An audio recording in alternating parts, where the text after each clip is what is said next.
네. 우선 뭐 작년 1년의 과정도 매우 역동적인 그리고 큰 변화가 있었던 그런 그 과정이지만 그것이 단지 1년만의 기간으로 보기에는 좀 너무 협소하지 않나 싶습니다. 물론 이제 1년의 과정에서 일어난 일이지만 그게 이제 30년 전에 그 87년 예, 6월 항쟁 이후에 축적되어 왔던 어떤 그 요구 이런 것들이 분출된 과정으로 보는 것이 좀 길게 봤을 때는 옳은 판단이 아닐까 이렇게 생각을 하고요. 그게 이제 촛불로 나타났는데 그래서 이제 향후의 과제가 다양하게 많이 제시되겠지만 제가 서 있는 입장에서 보면 이제 자치와 분권의 문제 이런 것들이 또 새롭게 그 진전돼야 될 어떤 과제 중에 매우 중요한 과제가 아닌가 이렇게 생각하고 또 새 정부 들어서 자치분권에 대한 의지를 강하게 표현을 하셨기 때문에 저희로서는 많은 기대를 지금 하고 있는 그런 상황입니다. 그동안의 이제 정치 과정을 보면은 뭐 여야 간의 대립, 정치적인 의제를 가지고 끊임없이 대립해왔던 그런 과정이라고 볼 수가 있을 텐데요. 그것이 이제 민생과 얼마나 직결된 문제냐라고 이렇게 봤을 때는 꼭 그렇지 못한 측면들이 상당히 많이 있었다고 생각을 합니다. 저희가 이제 지방자치, 지방행정을 담당하는 그런 입장에서 봤을 때 특히 그런 측면이 강했었고요. 이제 향후의 그 과정들은 새로 새 정부의 과제랄까 이런 것들이 물론 뭐 남북 관계랄지 또 외교적인 문제랄지 이런 국방의 문제 이런 국가적인 과제는 있지만 당연히 여전히 있는 것이지만 민생과 정치가 좀 일치되는 방향으로 이렇게 좀 갔으면 좋겠다는 생각이 좀 있습니다. 예를 들어서 87년에 그 6월 항쟁이 주로 정치적인 요구 내지는 뭐랄까요 그 절차적 민주주의에 관한 이런 요구만 부각되었던 측면이 있거든요. 근데 87년의 6월 항쟁이 또 다른 측면에서 보면 그 노동자들의 대투쟁이 함께 있었던 것이거든요. 그런 그 민생적 요구 이런 것들이 강하게 있었는데 절차적 민주주의로서 그러니까 대통령 선거 직선제 대통령 이걸로서 어떻게 뭐랄까 대단원의 막이 내린 듯한 이제 그런 결과였었는데요. 지금도 이제 87년 체제와 더불어서 극복해야 될 과제로 대두되고 있는 것이 이 97년 체제라고 하나요? 그러니까 그 IMF 이후에 우리 한국 사회가 겪고 있는 여러 가지 모순들, 양극화의 문제 이런 것들이 함께 그 정치적인 의지와 더불어서 함께 해결되어야만이 되지 않겠는가. 이 두 가지의 과제가 새 정부 들어서 함께 해결이 돼야 되는 것이 아닌가 저는 그렇게 생각을 하고요. 지방정부 차원에서는 사실은 이제 매우 제한적이고 부분적인 역할이긴 하지만 그런 문제를 가지고 끊임없이 이제 고민을 해왔다고 저희는 생각을 합니다. 예를 들면 뭐 제한적이지만 그 사회적 경제 영역에서 어떻게든 우리 사회적 약자가 경제 영역에서 경제 영역에 포함될 수 있도록 하는 그런 노력이랄지 마을 공동체의 문제랄지 등등의 그런 실천을 해왔다고 생각하는데 중앙정부 차원에서 그 길을 열어준다고 한다면 훨씬 더 그 효율적이고 빠른 속도로 우리 사회가 변화될 수 있지 않을까, 긍정적인 방향으로 변화될 수 있지 않을까 이렇게 저는 희망을 하고 있습니다. 기대감은 무척 커져 있다고 생각하고요. 그러나 이제 아직 변화를 실감할 만큼의 시기는 아니라고 생각하고 좀 기다려 봐야 되겠죠. 그러나 많은 기대감을 갖고 있는 건 사실입니다. 새 정부에 대한 국정 지지도가 높은 것은 잘하고 있다라고 하는 인식도 포함이 되어 있지만 다른 한편에서는 그런 기대감이 많이 섞여 있는 것이 아닌가, 그런 측면에서 보면 오히려 더 큰 부담도 지금 안고 있다. 저는 그렇게 생각합니다. 아직은 변화를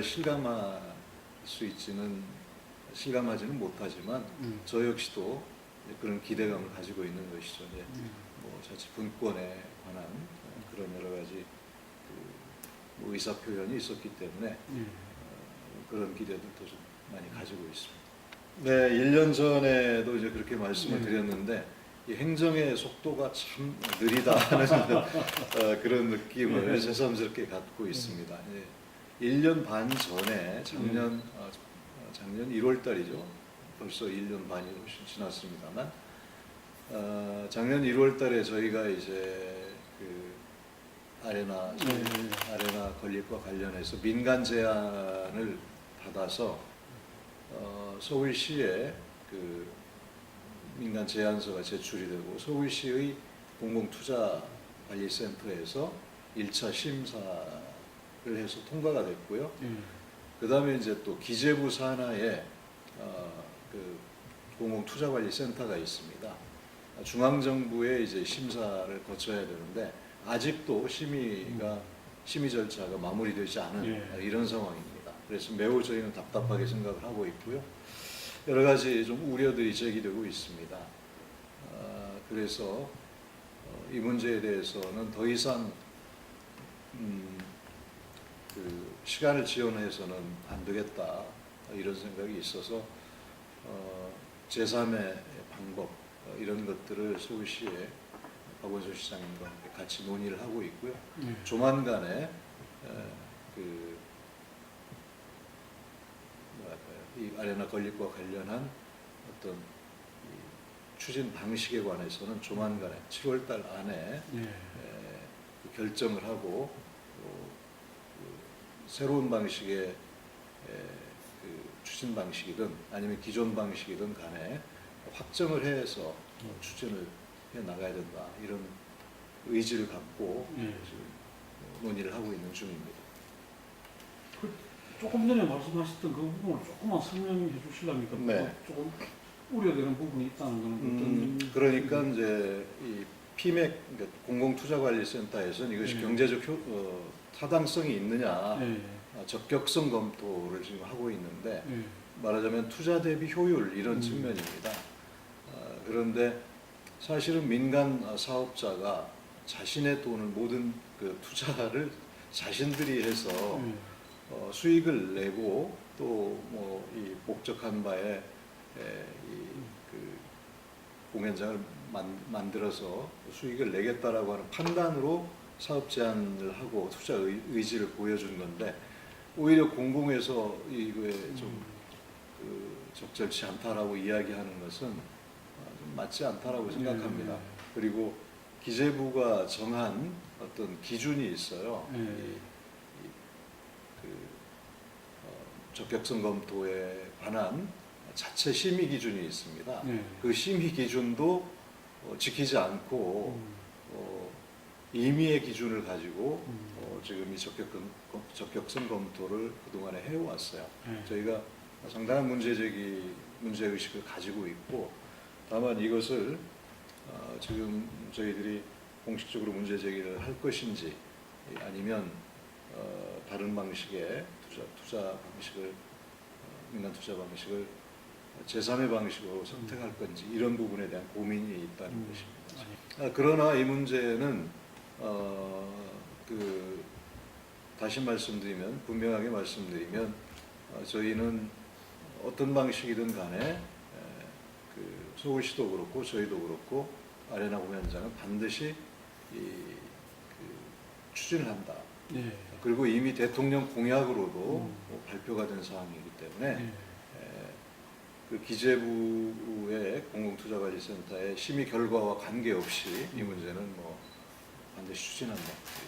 대통령 분명한 의지를 가지고 공약 있습니다. 사항인데도 기재부가 이긴 거 그러니까 네. 기존에 네. 대통령이 이제 새 정부가 탄생하기 이전에 쭉 해왔던 관성이 있는 것이죠. 네. 근데 지금 와서 그걸 뒤바뀌기는 매우 어려운 네. 상황이 되어 있는 거고요. 그 말씀드리면 이제 아레나 공연장의 그 마중물 사업이라고 네, 해서 네, 플랫폼 창동 60일이라고 하는 이제 공연장을 포함하여서 여러 가지 그 시설들을 작년에 오픈을 해서 운영을 하고 있는데 1년 남짓 된 사이에 20몇만 명인지 23만 명 정도가 그 네. 방문을 했을 정도로 매우 잘 운영이 되고 있습니다. 네. 아니, 이제 초기임에도 불구하고 그 정도로 많은 관람객이 있었다라는 것은 나름의 이 지역의 그 수요가 있구나 하는 것을 작은 공연장입니다만 그런 정도의 관람객이 있었다라는 것은 매우 의미 있는 그런 평가를 할 수 있다고 생각하고요. 네, 뭐 100% 반기는 뭐 100%가 다 반기는 건 아니겠죠. 네. 여러 가지 뭐 그렇게 되면 뭐 교통이 좀 불편해지지 네. 않겠느냐, 혼잡해지지 않겠느냐,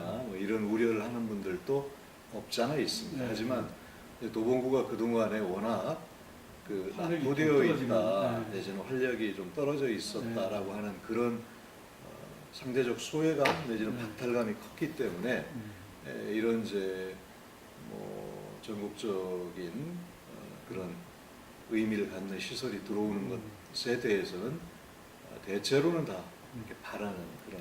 젊은 층들은 좋아하겠네요. 그렇죠. 예. 네. 그리고 나이 든 층에서도 네. 뭐 좀 그렇습니다만 집값 상승에 대한 기대 뭐 이런 것들이 또 있어서 예. 지금 약간은 아레나 공연장 건립 시기 자체는 조금 늦춰졌습니다만 이와 관련해서 지금 추진하고 있는 일들은 네. 다 정상적으로 좀 추진이 되고 있습니다. 네. 예를 들면 이제 SH공사에서 아레나 공연장이 건립되었을 때 네. 이 파생되는 이제 그 문화 기업들을 네. 입주시키기 위한 그런 사업을 추진하고 있는데 그게 이제 내년 4월 내년 상반기 중에는 착공할 수 있도록 지금 이제 추진을 하고 있고요. 그리고 아레나 공연장이 입지할 그런 저 위치에 지금 현재 있는 뭐 체육시설 이런 것들이 올해 연말까지는 전부 다 이전할 수 있도록 지금 새로운 저 공간에 자리 잡을 수 있도록 지금 공사가 진행 중에 있고 지금 이제 공사 중에 있고요. 막바지 공사가 진행 중에 있고 올 8월 15일 날 이제 8.15 때 준공하고 또 개장 그 기념 공연 이런 것들을 같이 하려고 준비를 하고 있습니다. 네. 사실은 뭐 매우 어려운 과정이었습니다. 이게 이제 군 시설이었고요. 그렇기 때문에 이제 그 국방부 측하고 협의가 있어야 되고 또 서울시 땅이기 때문에 서울시하고 협의, 기타 이제 상당히 복잡한 문제가 많이 걸려 있었기 때문에 그 하나하나를 이제 풀어나가는 과정이 시간이 많이 걸렸고요. 지금은 이제 다 해결이 돼서 공사가 원만하게 잘 진행이 되고 있습니다. 좀 삭막했던 그 동네이죠. 근데 이제 상공문이 많이 떴습니다. 네, 응답하라 1988. 도봉술인가 그것도 있고. 그래서 지금 이제 그 작년까지 해서 1단계 그 테마거리가 1단계가 완성이 됐고 또 올해 내년까지 해서 또 2단계 구간이 완료되면 나름대로 둘리를 테마로 한 어떤 그 마을이랄까 이런 것들이 좀 나름대로의 모습을 갖추지 않을까 이렇게 생각하고 있습니다. 쌍문역이 이제 둘리 테마역으로서는 지금 조성이 완료된 상태고요. 이제 막 시작을 했기 때문에 조금 두고 봐야 될 것 같습니다만 이제 도서관이 저희가 이제 도서관도 그 확충을 했습니다만 예.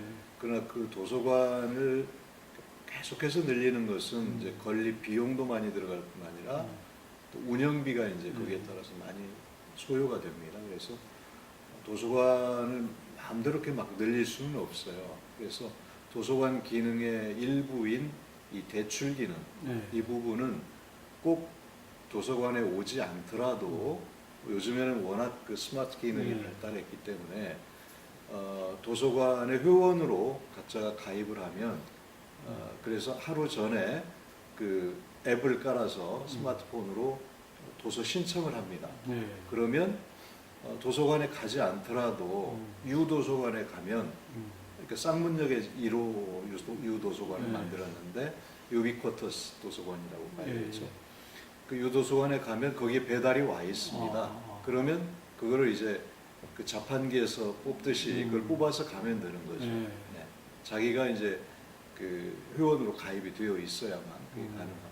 좋겠네요. 이미 이제 상호대출 기능은 이미 하고 있습니다. 도서관끼리 이 상호대출 여기서 가지고 있지 않은 도서의 경우는 다른 도서관에서 이렇게 빌릴 수 있도록 그게 이제 다 연동이 돼서 상호대출 기능이 이미 작동을 하고 있는데 그건 도서관에 가야 됩니다. 그러나 이것은 도서관에 가지 않더라도 내가 원하는 도서를 빌려볼 수 있다라고 하는 장점이 있는 것이고요. 그래서 도서관은 향후에 도서 대출 기능이 매우 중요한 기능 중에 하나입니다만 이 대출 기능은 어디서든 할 수 있도록 유도서관 시스템을 활용하면 어디서든 대출을 받을 수 있는 것이고 대신에 도서관은 대출 기능만이 아닌 다른 문화 기능이랄지 내지는 또 뭐랄까요 교양, 평생학습의 기능 이런 기능을 더 강화하고 대출 기능은 조금 그런 다른 방식으로 이렇게 전환해도 되지 않을까 이게 활성화된다면 이런 생각을 하는 거죠. 그 시범적으로 우선 좀 해보는 겁니다. 중에 하나가 도서관은 24시간 운영하지 않잖아요. 근데 유도서관은 24시간 운영을 한다라는 점에서 직장인들이 갔다 와서 퇴근해서 책 빌리러 갔는데 밤늦게는 도서관이 문을 닫는 이런 경우가 많지 않습니까? 그래서 이제 유도서관은 24시간 열려 있다는 점에서도 또 직장인들한테는 도움이 되지 않을까 이렇게 생각합니다. 저희가 그 서울시 교육청에 이제 제안을 했던 사업이고 그래서 서울시 교육청에서도 매우 좋은 제안으로 받아들여서 확대하려고 하고 있지만 그러나 이게 이제 매우 어렵습니다. 저희가 그렇게 생각했던 이유는 방과후 학교가 학교 입장에서는 매우 귀찮은 존재입니다. 부가적인 업무가 상당히 많고요. 그리고 그 정규 수업에 신경을 쓸 수가 없는 거죠. 교사가 여기까지 감당을 하라고 그러면 이제 교육부에서 이제 의무화되어 있기 때문에 방과후 학교를 운영할 수밖에 없어요. 그러다 보니까 일부 학교에서는 그 선생님들이 이 방과후 교실을 운영을 하기도 하지만 일부 학교에서는 그냥 사교육 업체에 위탁을 줘버립니다. 그렇게 되면 결국은 이것이 학교 내에서 또 다른 형태의 사고예요. 그렇죠. 그렇게 이루어진다는 것이기 때문에 원래의 취지하고는 좀 달라지는 겁니다. 사교육을 좀 완화하기 위해서 이 방과후 학교 운영을 했는데 그것이 또 사교육을 낳는 이런 문제가 생기는 것이죠. 그래서 저희로서는 그 서유럽의 경우에 대부분의 나라가 이 방과후 교실, 방과후 학교를 지방자치단체에서 운영을 합니다. 물론 교육 우리나라처럼 이제 교육자치와 행정자치가 완전히 분리되어 있지 않은 그런 나라의 경우가 그렇겠습니다만 어쨌든 지방자치단체에서 그 방과후 교실을 활발하게 운영을 하고 있어요. 그런 측면에서 보면 이제 학교 내의 이 방과후 교실을 지방자치단체에서 운영하는 것이 학교의 부담을 줄여줄 뿐 아니라 마을에 있는 마을 교사들이 예. 그 자기네 마을의 아이들을 돌본다라고 하는 교육을 통한 공동체의 복원 이런 측면에서도 또 의미가 있다 이렇게 생각을 합니다. 그래서 저희들이 올해부터 시범적으로 그 5개 학교의 이 방과후 학교를 현재 운영을 하고 있고요.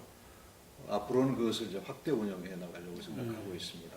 방과후 학교 운영센터를 저희 구청 내에 만들어서 전담을 하고 있는데 학교로부터 매우 좋은 반응을 얻고 있고요. 다른 이제 지방자치단체에서도 상당히 관심을 많이 보이고 있고 벤치마킹을 오고 있는 상태입니다. 다만 이것이 이제 해결돼야 될 여러 가지 그 과제들이 있어요. 뭐 세부적인 사안도 있겠습니다만 학교 행정과 이제 구 행정이 완전히 나눠져 있음으로 해서 회계의 문제랄지 회계 처리 문제랄지 이런 것들이 매우 복잡합니다. 그래서 기술적으로 지금 해결해 나가고는 있습니다만 이것이 확대되기 위해서는 제도적인 정비가 좀 필요하다 이런 생각을 갖고 있고요. 또 한 가지 조금 더 근본적인 문제 제기를 한다면 이 방과후 학교 안에서 이루어지고 있는 교육행위잖아요. 그렇다면 이거 역시도 의무 교육의 일환으로 봐야 된다. 따라서 지금 현재 방과후 학교는 자부담 원칙입니다. 이 자부담 원칙을 국가나 지방자치단체가 국가가 기본으로 하고 지방정부가 보조하는 이런 형태로 해서 자부담이 아닌 의무교육 형태로 무상 교육의 형태로 전환되어야 된다라는 생각을 갖습니다. 그렇게 했을 때 여러 가지 이제 문제들이 해결될 수 있는 것이 아닌가. 지금 여러 가지 논의를 그 동안에도 이제 해왔고요. 그 개헌을 통해서 헌법적 가치 하나로서 자치분권이 분명히 이제 자리 잡아야 된다라고 하는 그런 요구들을 저희들이 계속 해왔고요. 사실 그 87년 체제 얘기를 하지만 87년 당시에 이 유랑쟁을 통해서 쟁취한 민주헌법이라고 일컬어지는 그 민주헌법이 만들어질 당시에는 지방자치가 없었던 상황이죠. 91년에 이제 의회 구성이 있었고, 94년에 이제 지방자치단체로서의 단체장 선거가 그때 처음 있었던 거죠. 그런 측면에서 보면 87년 헌법이 이 지방자치에 대해서 간략한 언급만 하고 그렇게 될 수밖에 없었던 환경이었던 거죠.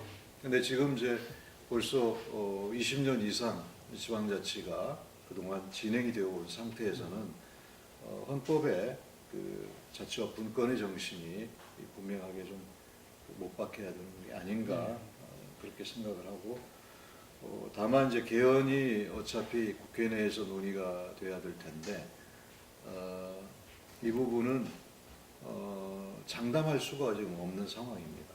따라서 개헌이 이루어지기 전이라도 지방자치 관련 법이 개정이 돼서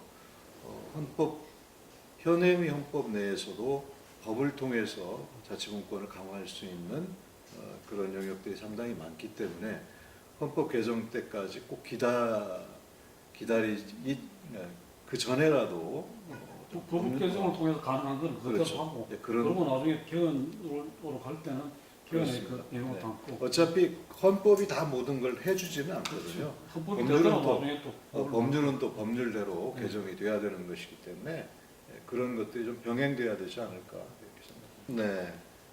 주민들 입장에서는 이제 뭔가 변화에 대한 기대 그리고 도봉구가 좀 달라지고 있네라고 하는 생각을 갖는 것 같아요. 이제 그런 점에서는 상당히 그 뭐랄까요, 의미 있다고 생각합니다. 최근에 저희가 이제 그 주민 만족도 조사를 했어요. 2012년에 했었고 작년 말에 했었고, 그러니까 4년 만에 네. 주민 만족도 조사를 했는데 3,000명을 대상으로 해서 여론조사 전문기관에 의뢰해가지고 했습니다만 몇 개 영역인지는 제가 기억은 나지 않습니다. 그러니까 전 영역에서 주민 만족도가 높아졌어요. 그리고 상당한 정도의 수준으로 높아졌어요. 네. 그거는 실제로 그 어떤 변화가, 눈에 보이는 변화가 모든 영역에서 있어서라기보다도 네. 그런 기대감의 표출, 뭔가 변화될 수 있다라고 하는 어떤 느낌, 네. 이런 것들이 반영된 것이 아닌가 이렇게 생각하고 저희로서는 큰 의미를 부여하고 있습니다. 네. 아까 뭐 교육 영역 얘기를 했는데 우리가 직접 교육 당사자는 아닙니다만 2012년에는 교육에 대한 만족도가 23% 정도밖에 안 됐어요. 네. 그런데 작년에 48%로 만족한다라고 하는 답변이 48%로 늘어났습니다. 교육에 대한 만족도가 매우 낮았었습니다. 네. 근데 그 정도 2배 이상 그 증가했다라는 것은 좋은 현상이다 이렇게 생각합니다. 네. 그리고 제가 이제 뭐 의미를 두고 있는 변화랄까 이런 거는 다양한 영역에서 주민들이 그 여러 가지 통로를 통해서 참여하는 거죠. 그냥 행정의 대상이죠. 보통 그동안의 이제 관점에서 보면 일방적으로 지자체는 이제 그 자기한테 주어진 권한과 이런 걸 가지고 행정을 펼쳐 나가는 거고 주민들은 그냥 그 대상이 되는 거고 이런 거였는데 행정의 파트너로서의 참여 또는 자원봉사의 영역이 됐든 아니면 복지의 영역이 됐든 또는 뭐 교육의 영역이 됐든 다양한 영역에서 이제 참여하는 주민이, 그러니까 행정 서비스를 받는 주민으로서가 아니라 참여하는 주민으로 이렇게 성장하고 있다. 그것은 저는 매우 긍정적으로 생각합니다. 그리고 그게 저로서는 매우 의미 있어 보이는 행정의 그동안 7년 동안의 과정이 아닐까 이렇게 생각합니다. 그러나 이것은 매우 지난한 과정이고 시간이 많이 걸리는 과정입니다.